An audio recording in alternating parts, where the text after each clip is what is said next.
in the beginning? Oh yes, I mean, oh yes, in the sense that I don't know what the beginning's about. It's this march and so on, and there have been all these metaphors about it. It's been watered down, but nevertheless, the piece as a whole, I feel, the way that Beethoven's Fifth Concerto is a public piece in the way that the Fourth isn't. But it sounds fine in public. I mean, it's just a pre-existing condition. I'm used to it. And I also was raised to play Chopin for people and not play it in an intimate and perhaps neurotically personal way, although some people do, and some of them are very great. So Here's an example of a neurotically personal Chopin. Yeah. For example, what made his Chopin interpretation maybe un-Chopin-like, or it was partially very Chopin-like because it was very nocturnal, it was private, it was capricious and fantastic. I think it was almost too fantastic. I mean, he lacked a little bit of classical structure, but for my taste, whatever that means, here I'm judging the greats, you know. And Rubinstein perhaps didn't have as much of the nocturnal neuroticism about him, but it was so beautiful and noble. But these elements are all in Chopin's music. You said you're the extrovert, Chopin's the introvert. You guys also had maybe opposite physiques. So I'm not a 90-pound weakling. He was, and yet he was a royalist and a snob, and I'm not a snob, and I'm very much of a Democrat, small d. I'm a democratic person, and I believe in democratic principles, and so yeah, I'm not sure we would have liked each other very much, but I love his music. Do you ever feel like you need to embody a smaller, frailer person's body to make certain sounds, or what does it feel like when you want to channel Chopin's delicacy? I think that the delicacies of Chopin, or the delicacies of Schubert, or Schumann, or Beethoven, who doesn't specialize in that particular kind of delicacy so much, but it's there. These are all elements that these great composers and great artists have within them. I love the Donald Francis Tovey quote about 109 of Beethoven, that Beethoven instructs you in German to play with your deepest inmost feeling. And Tovey says, don't be discouraged, especially to the young pianist, don't be discouraged if your deepest innermost feelings don't match Beethoven's. Obey precisely what he wrote, and more of Beethoven's deepest innermost personal feelings will come through than you actually knew you had. And we as musicians are like actors. When you see a great actor do a great role, or a great actor in a film,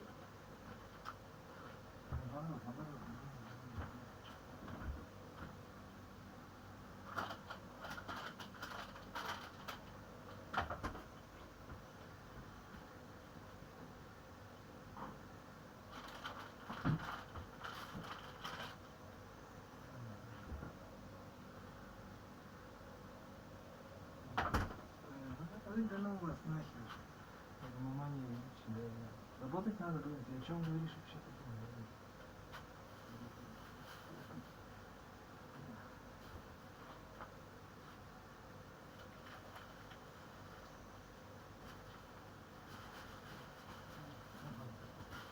Ой,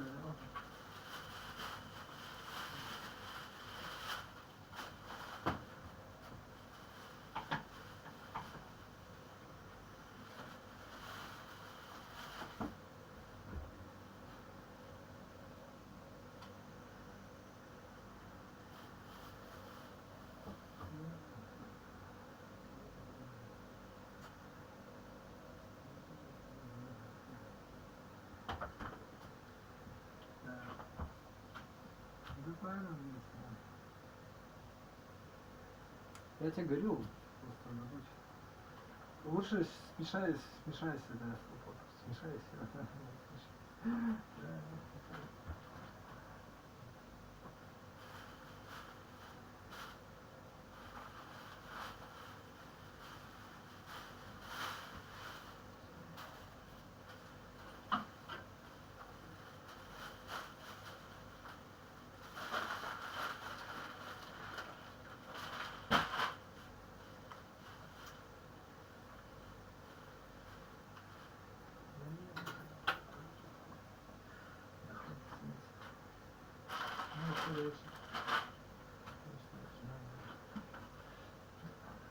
Продолжай дальше. that doesn't mean they're actually that heroic or that crazy or tortured or joyous or transcendent, but they have to find them in themselves, the elements of it. I mean, most actors who do Lear well are not really on the verge of nervous breakdown, but they have to make us feel that that's happening. So you have to find those elements in you and project them. Yes, my natural waters that I swam in when I was a teenager were much more Liszt. And I was noisy. I was a noisy kid, and I can still be a noisy pianist. I can play that big repertoire, but so could Horowitz and Rubinstein. But you just, you learn the language, you learn the nervous system, the blood in the veins of the composer somehow. And yet there would be those who would legitimately complain that my Chopin is too large in style, and perhaps too even symphonic in scope. That's who I am. But I don't think I distort or ruin. Is a Chopin forte different than a Liszt forte? Oh, yeah, depending on the context. I think the forte... Я что хотел сказать-то, что музыка-то живет как-то по-другому уже сейчас. Как бы, явление музыки, да. И, да, ну хорошо. Да.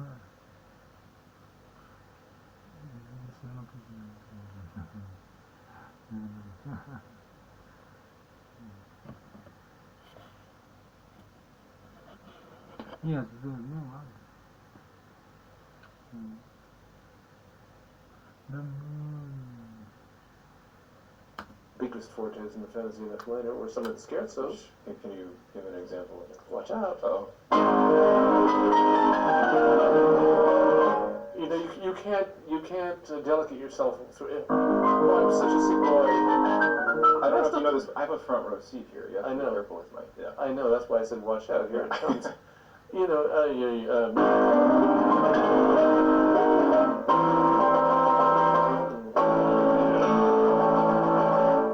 it's listy. It's just as listy and it's complete. That's what sonata. I mean. This is a Lisztian piece, in the sense that, I mean, don't forget these great geniuses are also related. They had their differences and even their little real differences with each other, especially Chopin with Liszt. Chopin was probably jealous of Liszt. Liszt was a rock star and he was buff. And he had all the girls, you know, and Chopin was this poor little sickly thing, you know. And he even said in a famous letter, you know, I heard Liszt playing my etudes, and I wish I could steal from him the way he plays my etudes. On the other hand, Liszt would play a Chopin nocturne and add ornaments, and Chopin said, keep that pig out of my garden. Or he even went up to Liszt once and said, play the pieces as they're written. And Liszt said, oh, sorry. They were very different natures. But nevertheless, they shared certain things in common. And you know the famous story that Rosenthal told Charles Rosen, that Rosenthal, Liszt confessed to him late in life that he said that Paganini and Berlioz were his two great influences. He said that with the shock of hearing Chopin taught him something about the nature of the piano and the nature of chromaticism in music. And his music began to change, but he was too proud to give credit to another pianist, so he talked about Paganini and Berlioz, who were very equally important for him. And Wagner may not have mentioned Chopin, but as a direct influence, but Liszt introduced Wagner to the modulating prelude. The one that changes key about every two, slides into a different key effortlessly about every 2 bars or so.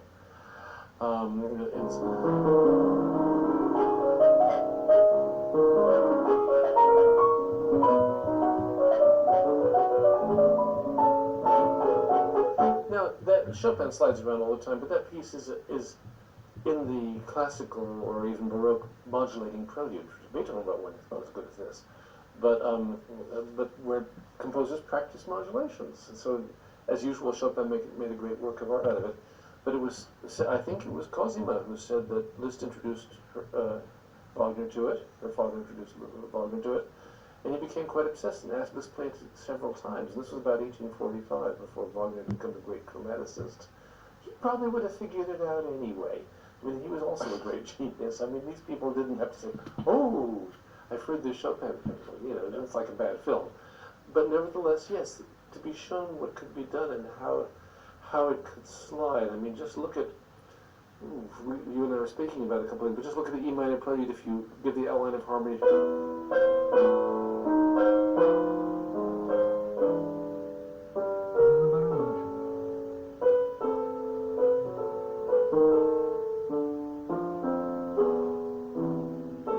Those are Wagnerian extended harmonies. I mean, that's also something that was growing in the music at the time. Many ideas happen at certain times in histories. It's just that Chopin was at the forefront of it. I mean, I always like to point out, and this is no discredit to Chopin, that if you go from Weber's Invitation to the Dance to Chopin's First Waltz, it's not such a stylistic or even harmonic or linguistic gap. Chopin's more advanced, but it's not like day and night. The style of the writing, which is a great piece, by the way. So he didn't come from nowhere, and he didn't lead to nowhere. But he is a bit of a sport. There's nothing quite like him. I don't know what I mean by saying that. So he's a paradox. And in terms of playing for Chopin, for a lot of people, he hated public performance. He gave about 30 concerts in his life.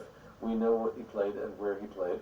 And it was often said by many fine musicians that he didn't make much impact in a big hall. Mm-hmm. And who was it? Sir Charles Halley or somebody who said that, he came out of a Chopin recital screaming, said, "I need some forte." Well, toward the end of his life, Chopin didn't have any forte in his weak frame. I think, but I've always said this, and I say this always in interviews in Poland, where he's most beloved, I said, I don't think that his dynamic range is metaphor. I think when he says fortissimo, he means something much louder than pianissimo. Even though we know it is said he played the climax of the Barcarolle in the last year of his life pianissimo because he couldn't do anything else, and it was so magic. But we even know that from certain modern performances of I keep coming back to Horowitz as a particular performing genius. Sometimes he would turn the dynamics backwards, and it would be thrillingly marvelous, even if not every teacher could approve of it and tell their students to do that.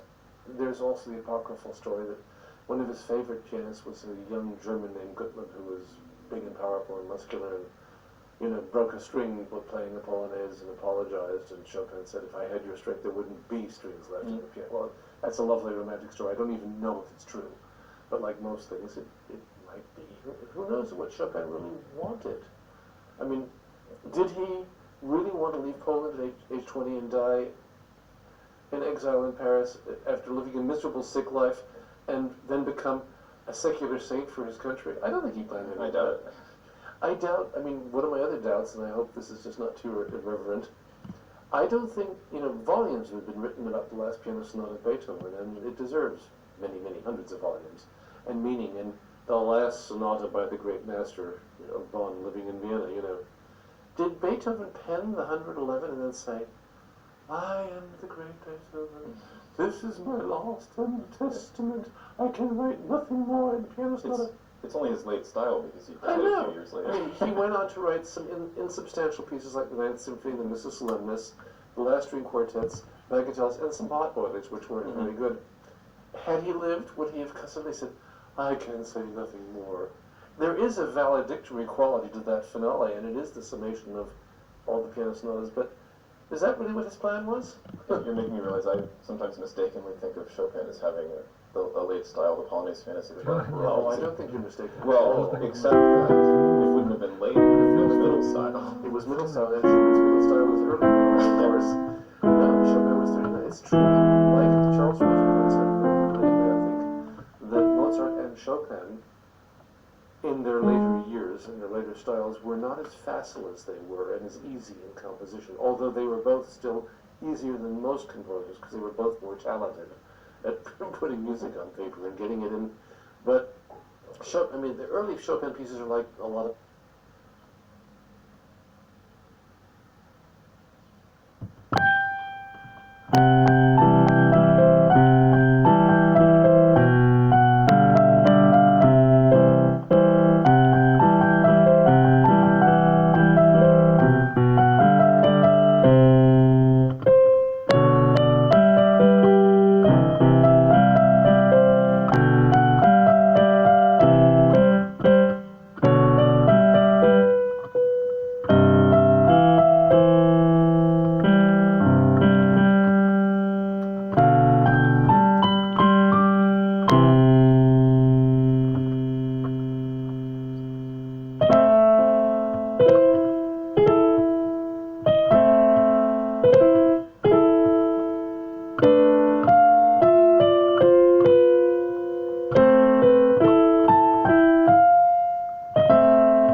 Здравствуйте, в эфире новости Удмуртии, в студии Марины Симоновой, и смотрите в этом выпуске.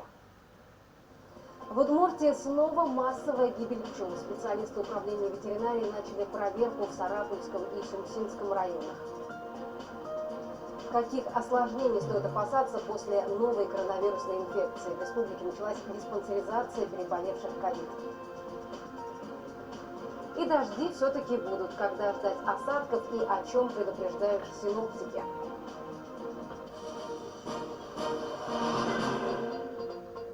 На территории двух районов, Сарапульского и Сумсинского, гибнут пчелы. Массовый мор коснулся 30 крупных пасек. У пчеловодов есть версия причин случившегося. В ситуации сейчас разбираются специалисты регионального управления ветеринарии и Россельхознадзора. Наши журналисты тоже побывали на опустевших пасеках. Вот эта семья погибла полностью. Вот. И вся пасека, вся земля, если вот вы могли бы это снять, просто у вас не может быть, вся пасека усыпана мертвой пчелой. Вместо привычного гула мертвая тишина. И так на всех пасеках в деревнях Пинтеги и Шадрина. А их здесь немало. Пчеловодство для местных жителей основной доход. Почти в каждом подворье. От 3 до 200 ульев. Вот только несколько дней назад пчелы стали неожиданно погибать. Алексей Рясин с соседями подсчитывают убытки. Для меня это катастрофа. Я 20 лет пчелу разводил. И у меня за один день уничтожили просто вот на 20 лет назад. Как я сейчас буду? Мне ребенка на школу собирать. Чем мне укорить? Я не знаю. Мед к реализации с этих ульев запрещен. Его продавать нельзя. Если в каждом улике по 340 килограмм меда, а фактически у меня пострадало 70 семей здесь и в лесу. Вот умножьте, пожалуйста. Пчеловоды считают, насекомые отравились инсектицидами. В 1,5 километрах от деревень Пинтеги и в 2 от Шадрина находятся поля с рапсом. Их недавно обрабатывали. В администрации поселения об этом знали, но говорят, информацию они получили поздно. Специалист увидела на электронной почте сообщение с просьбой оповестить жителей о том, что будет обработка ядами, насаждение рапса 10-11 числа. Это все было 9 числа. С утра по электронной почте увидела специалист. Поэтому вот нас, получается, предупредили 9 числа. В администрации говорят, информацию они выложили на сайте и расклеили объявление о предстоящей обработке по деревням. Но времени на подготовку пчеловодов было недостаточно. Сроки оповещения четко прописаны в новом законе о пчеловодстве. Он недавно вступил в силу. Производители сельхозкультур, которые готовятся к обработке пестицидами и агрохимикатами, за 3 дня обязаны оповестить жителей. В первую очередь это и пчеловодов, и жителей, которые располагаются на расстоянии до 7 километров, путем размещения информации в газетах, радио. Такая же ситуация сейчас и в Сумсинском районе, говорят в управлении ветеринарии. Там тоже недавно обрабатывали рапс. Пчелы погибли в 15 крупных подворьях. В районах сейчас работают специальные ветеринарные комиссии. Специалисты будут отбирать материал, во-первых, для исключения заразных заболеваний, чтобы исключить, что это не были заразные заболевания, и отбирается материал для исключения, получается, поражения пчел пестицидами. И данный материал будет исследоваться в федеральных лабораториях, ближайших, которые находятся в городе Казани. В Республиканском управлении ветеринарии говорят, если вина сельхозпроизводителей будет доказана в суде, пчеловоды вправе требовать с них денежной компенсации, а пчелы продолжают гибнуть до сих пор. Таскали мед, а что осталось? Ничего не осталось. Последние, и они тоже кандидаты. Анна Ковырзина, Юрий Дроздов. Новости. В республике за минувшие сутки выявили 140 новых случаев заражения ковид. Такие данные на 14 июля опубликовал региональный оперативный штаб. Среди заболевших 23 ребенка и 12 человек старше 65 лет. Всего с начала пандемии в Удмуртии зарегистрировано более 37 тысяч лабораторно подтвержденных случаев коронавирусной инфекции. Более 500 человек скончались. Сейчас под наблюдением врачей находится около 4 тысяч ковид-пациентов. Состояние 140 из них оценивается как тяжелое. Все переболевшие коронавирусом жители Удмуртии могут пройти углубленное медицинское обследование. На диспансеризацию в первую очередь приглашают пациентов с хроническими заболеваниями и тех, кто перенес ковид в тяжелой или средней форме. Что показали первые обследования? Есть ли какие-то серьезные последствия у тех, кто перенес ковид, узнала Альбина Валикжанина. Елена Букетова переболела ковидом еще осенью прошлого года. Обошлось без госпитализации. Пропила дома курс антибиотиков, и на этом все закончилось, но с тех пор абсолютно здоровой себя не чувствует. На себя ощущаю все же вот эти вот какие-то симптомы, потому что кашель не проходит, постоянно головные боли. Разобраться с последствиями перенесенной болезни поможет углубленная диспансеризация. От обычной она отличается наличием дополнительных обследований. Так, для переболевших ковидом обязательным является измерение сатурации крови, а также спирометрия. Делаем глубокий вдох и резкий выдох.